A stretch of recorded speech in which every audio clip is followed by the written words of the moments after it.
La team entrepreneur, c'est Sarah Clairet et on se retrouve aujourd'hui donc pour une nouvelle vidéo au sein donc de laquelle on va discuter des factures, à savoir plus précisément comment se passe la numérotation donc des factures que vous allez pouvoir émettre, et on verra également donc aussi la numérotation concernant donc les devis. Donc peut-être que vous vous posez plusieurs questions justement par rapport donc à la numérotation de vos factures, à savoir est-ce que les numéros de facture doivent se suivre? Est-ce qu'on peut changer les numérotations de facture a posteriori? En cas d'erreur de numérotation, comment je fais? Et concrètement, quelles sont les règles qui vont régir justement toute cette numérotation? Donc il faut savoir qu'en France, donc, il existe des règles qui vont vous permettre finalement d'établir et de numéroter vos factures. Et toutes ces règles ont été établies donc, par le Code du commerce. Donc, il faut savoir que l'ensemble de ces règles, elles ont pour objectif, bien entendu, donc de limiter les fraudes. Donc, tout ce qui va être la vente au black, enfin voilà, tout ce qui va être le travail au noir, l'émission de fausses factures dans le but justement donc d'éviter de payer de trop de TVA ou de ne pas tout déclarer l'ensemble de votre chiffre d'affaires afin donc de payer moins d'impôts et payer également donc moins de cotisations. Donc les principales règles, si je puis dire, donc concernant donc l'ensemble de la facturation que vous devez mettre en place, va inclure que la facture doit être éditée donc en double exemplaire, un exemplaire pour le client et un exemplaire à conserver donc par l'entreprise, donc par vous. Chaque facture finalement va devoir présenter donc un numéro dit unique qui sera défini donc une bonne fois pour toutes, vous ne pourrez pas revenir dessus. Les numéros de facture doivent également se suivre donc de manière logique et surtout chronologique. Il est également interdit donc de supprimer des factures a posteriori, même si la transaction a finalement été annulée ou si celle-ci elle est en statut d'impayé. Et pour terminer, il faut savoir que l'ensemble des factures doivent être conservées au moins pendant 10 ans, que ce soit donc des originaux ou des copies. Donc concernant la numérotation, il faut savoir que le Code du commerce a établi que les factures doivent être continues et non interrompues, c'est-à-dire qu'il ne va pas falloir sauter un numéro de facture, il ne doit pas y avoir finalement donc de trous dans la suite logique de vos factures. Deuxièmement, elles doivent être chronologiques, c'est-à-dire que les numéros doivent apparaître de manière croissante. Et dernièrement, le troisième point au niveau de la facturation, la numérotation doit être unique, c'est-à-dire que deux factures ne peuvent pas avoir le même numéro similaire. Et ça, c'est très important. Néanmoins, il faut savoir que la loi, elle va vraiment vous permettre quand même de personnaliser de manière finalement à numéroter les factures un peu entre guillemets comme vous le souhaitiez, ce qui va permettre une certaine souplesse en tant que chef d'entreprise. Et on va voir ça tout de suite. 3. Il faut savoir également que la loi vous permet tout à fait donc d'utiliser ce qu'on appelle des préfixes. Et donc ce qui fait que vous pouvez en tant que chef d'entreprise mettre un peu, si je puis dire, le préfixe que vous souhaitez à vos factures. Vous pouvez très bien avoir différentes activités. Vous pouvez par exemple faire de la vente en ligne et de la vente en direct ou proposer également de la prestation de service. Donc, ce qui fait que pour ces différentes activités, vous allez tout à fait pouvoir mettre le préfixe que vous souhaitez. Éventuellement aussi, si vous avez des clients, différents clients, par exemple, vous avez des clients professionnels ou des clients particuliers, vous pouvez tout à fait également indiquer dans vos factures la différence donc de type de clientèle que vous avez. Ça, c'est vraiment à votre bon vouloir. Concernant les préfixes également, vous pouvez tout à fait envisager quand vous commencez une nouvelle année, de mettre comme préfixe la nouvelle année qui va débuter. Ça peut vous permettre, en fonction de la manière dont vous classez vos factures, de retrouver plus facilement une facture que vous allez chercher par rapport à un client, par rapport à une activité. Peut-être que vous êtes actuellement en début d'activité ou en lancement donc au niveau de votre activité et que vous posez la question comment ça se passe, comment choisir mon tout premier numéro de facture. C'est vrai que lorsqu'on se lance, on n'a peut-être pas forcément envie de montrer à ses clients que ce sont les premiers, c'est le numéro 001 ou vous êtes le numéro 005, ce qui fait que vous avez peut-être envie justement de trouver un autre moyen. Vous pouvez tout à fait, si vous le souhaitez, par exemple, commencer un numéro rond. Vous commencez, vous mettez par exemple F, F00100, ce qui va vous permettre en fait de montrer à votre client que ce n'est pas forcément le premier, mais au niveau de l'administration fiscale, ce ne sera pas déconnant non plus, étant donné que ça évitera tout risque de suspicion, parce que vous allez commencer au niveau de 100 et ensuite vous allez continuer, donc il n'y aura pas de problème à ce niveau-là.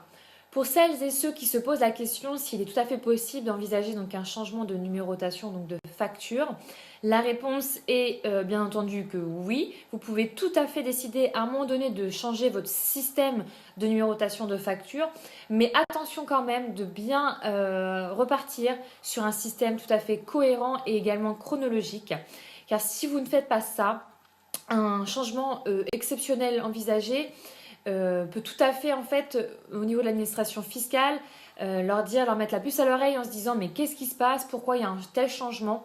Donc ce qui fait qu'en règle générale on conseille vraiment aux entrepreneurs et aux chefs d'entreprise de n'effectuer que des changements lorsqu'une nouvelle année débute, puisque c'est un changement exceptionnel qui va justifier le fait que vous pouvez changer ce système de numérotation et repartir entre guillemets sur des nouvelles bases. Une autre question que vous allez peut-être vous poser à un moment donné, c'est de savoir est-ce que je peux supprimer une facture? Eh bien la réponse c'est bien entendu non, surtout ne faites pas ça. Quelle qu'en soit la raison, même si la transaction elle n'a pas été réalisée, que ça a été annulé, que ça a été retourné, remboursé ou que celle-ci n'a pas été payée, une facture saisie ne peut pas être supprimée. Supprimer une facture, ça revient en fait à avoir un trou, comme je disais tout à l'heure, dans sa numérotation et vous pourriez réellement avoir des soucis en cas de contrôle de l'administration fiscale qui vous réclamerait, qui vous demanderait en fait de justifier le fait que la facture n'existe pas et tout simplement que vous ayez un trou donc dans cette fameuse numérotation. Donc soyez très vigilants à ça. Alors, comment faire si vous faites une erreur dans la numérotation de votre facture? Eh bien, il ne faut surtout pas toucher à cette erreur, ne pas essayer de la reprendre ou de modifier parce qu'en fait, en cas de contrôle fiscal, contrôle par l'administration fiscale, pardon, vous pourriez, pareil, être inquiété et surtout soupçonné d'avoir essayé de magouiller certaines choses. Donc, en fait, en règle générale, l'administration fiscale, dans ces cas-là, conseille de tout simplement d'être honnête, de reconnaître son erreur, essayer de faire profil bas et en montrant que vous faites, en règle générale, vous faites bien les choses, que vraiment, c'est la faute à pas de chance, en fait. Ce qui fait que si vous tombez sur un bon contrôleur, normalement tout devrait se passer. Si vous n'avez jamais eu de soucis, on ne va pas vous inquiéter. Il est tout à fait possible en fait d'émettre également donc, ce qu'on appelle des factures d'avoir, c'est-à-dire des factures ayant un montant donc, négatif qui vont venir annuler donc, une facture par exemple qui aura fait donc, l'objet d'un retour, d'un remboursement ou encore une erreur donc, de facturation comme je viens de vous en parler. Donc il faut savoir que concernant les factures d'avoir, il faut savoir... Ça fait beaucoup de avoir, mais il faut garder à l'esprit que ça doit avoir une suite aussi chronologique. Donc, c'est-à-dire que si la facture annulée faisait F00101, votre facture d'avoir pourra par exemple faire FA00101. En somme, pour les factures d'avoir, gardez à l'esprit que vous devez les numéroter soit en suivant votre système de numérotation classique de vos factures, comme je viens de vous le dire, soit sinon vous pouvez également rajouter donc, en créant une numérotation continue parallèle, c'est-à-dire avec donc des préfixes. Donc, comme je disais tout à l'heure, donc il y a le F001 et là pour la facture d'avoir, vous allez mettre le FA001. Donc, ce qui fait que le préfixe va vraiment vous permettre de vous retrouver dans votre facture en sachant que telle facture c'est dans votre système classique et telle facture c'est pour une facture donc d'avoir. Ça permet vraiment de commettre des erreurs et puis ça permet d'être plus clair. Ensuite, à vous de voir ce qui vous semble le mieux selon donc votre activité. Ensuite, deuxième partie de notre vidéo concernant donc les devis, à savoir est-ce qu'une numérotation est obligatoire concernant donc les devis. Alors, il faut savoir que déjà un devis, c'est un document qui va décrire finalement les prestations que vous allez devoir effectuer. On va avoir donc les différents détails, les caractéristiques, les conditions, le prix pour la réalisation. ça va vraiment en fait vous permettre donc de sécuriser, si je puis dire, la relation commerciale que vous allez avoir avec votre client.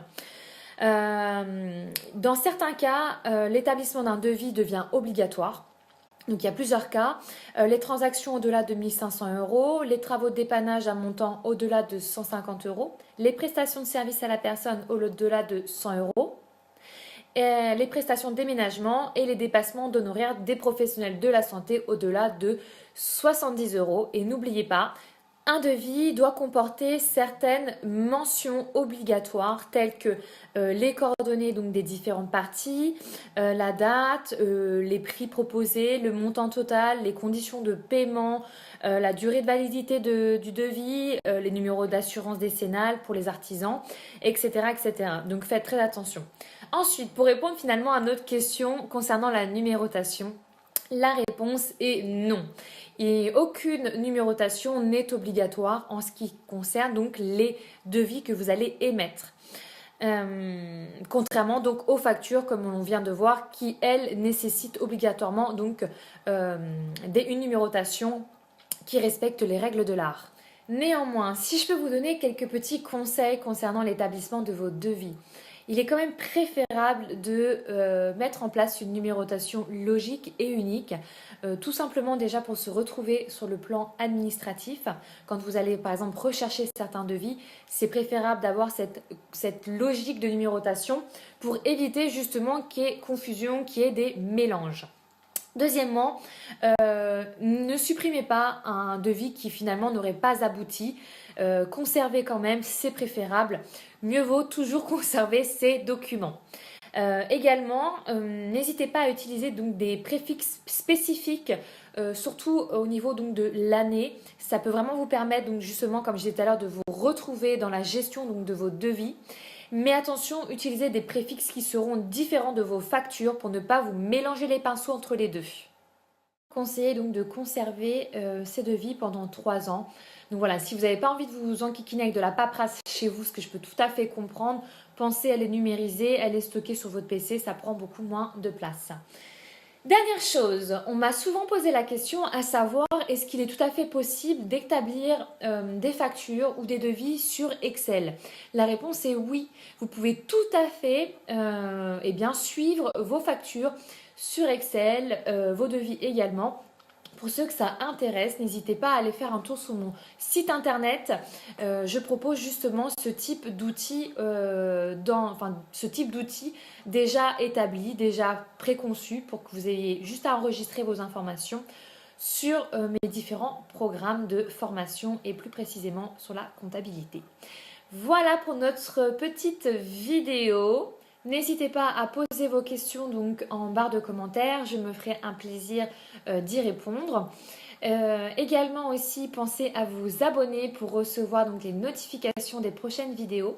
En attendant, je vous dis à la semaine prochaine avec une nouvelle vidéo sur un nouveau domaine de gestion d'entreprise. N'oubliez pas, il est temps d'entreprendre. Ciao!